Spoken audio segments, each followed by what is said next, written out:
इस मंदिर में प्रसाद के रूप में सोना चांदी के गहने और नोट मिलते हैं और यह है इकलौता रतलाम का माँ लक्ष्मी का मंदिर। रतलाम के महालक्ष्मी मंदिर में होती है धन की बरसात। हाय, मेरा नाम श्रीकांत है और आज मैं आपको बहुत ही अद्भुत मंदिर के बारे में बताऊंगा। मध्य प्रदेश के रतलाम का महालक्ष्मी मंदिर अपनी धन दौलत और साज सज्जा के कारण देश भर में प्रसिद्ध है। पूरे देश भर से लोग यहाँ दर्शन के लिए आते हैं, मगर ऐसा क्या कारण कि भक्त यहाँ खींचे चले आते हैं। देवी लक्ष्मी साक्षात इस मंदिर में विराजमान है। इस मंदिर की स्थापना जब रतलाम की स्थापना हुई थी तब की गई थी। तब से अब तक यह मंदिर और मंदिर में महालक्ष्मी की प्रतिमा विद्यमान है। व्यापारियों का तो महालक्ष्मी के आशीर्वाद से रतलाम में व्यापार फल फूल रहा है। यहाँ श्रद्धालु अपनी धन दौलत, हीरे मोतियों और सोने चांदी के जेवरों को भेंट में चढ़ाते हैं। भक्त प्रसाद ही नहीं बल्कि सोने चांदी के आभूषण और पैसों की गड़िया को चढ़ाते हैं।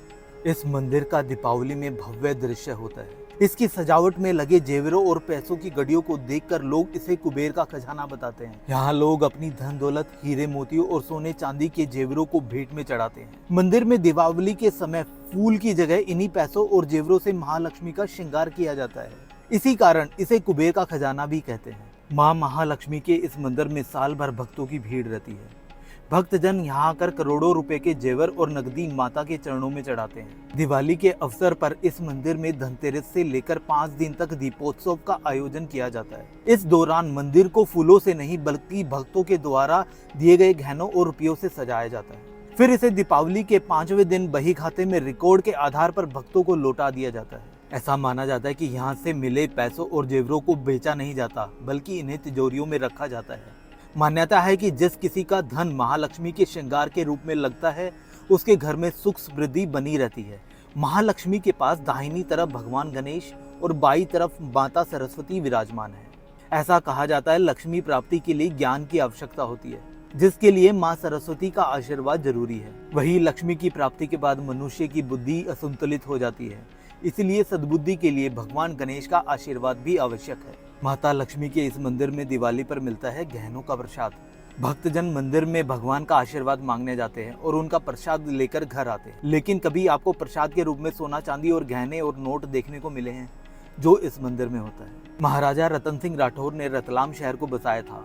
वो दिवाली पर धनतेरस के दिन माता के दरबार के श्रृंगार के लिए शाही खजाने से सोने चांदी और आभूषण चढ़ाया करते थे। इसके बाद से यह परंपरा बन गई जहां लोग अपनी धन दौलत मंदिर में श्रृंगार के लिए चढ़ाते हैं। मंदिर में रखने की जगह नहीं है, यहाँ धन जमा करने वालों को टोकन दिया जाता है। यहाँ मंदिर कलेक्टर के अधीन है और पूरी देखरेख प्रशासन करता है। दिवाली के दिन इस मंदिर के कपाट 24 घंटे खुले रहते हैं। कहा जाता है कि धनतेरस पर महिला भक्तों को यहाँ कुबेर की पोटली दी जाती है। यहाँ आने वाले किसी भी भक्त को खाली हाथ नहीं लौटाया जाता, उन्हें कुछ न कुछ प्रसाद के रूप में दिया जाता है। 5 दिन के इस उत्सव में यहाँ कुबेर का दरबार भी लगाया जाता है। साल भर भक्तजन यहाँ आकर करोड़ों रुपए के जेवर और नकदी चढ़ाते हैं। इन्हीं गहनों और रुपयों से माँ के मंदिर को सजाया जाता है और फिर यही गहने प्रसाद के रूप में भक्तों में दे दिए जाते हैं। ऐसा माना जाता है कि महालक्ष्मी के इस मंदिर में नोट रखने से साल भर घर में धन की कमी नहीं रहती और रसोई में भी बरकत रहती है।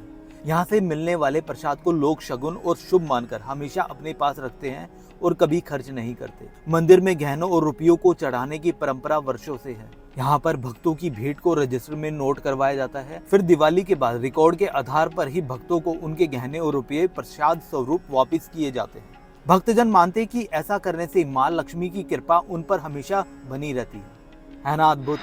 ऐसी और अद्भुत कहानियां जानने के लिए मेरे चैनल को सब्सक्राइब करें। Thank you.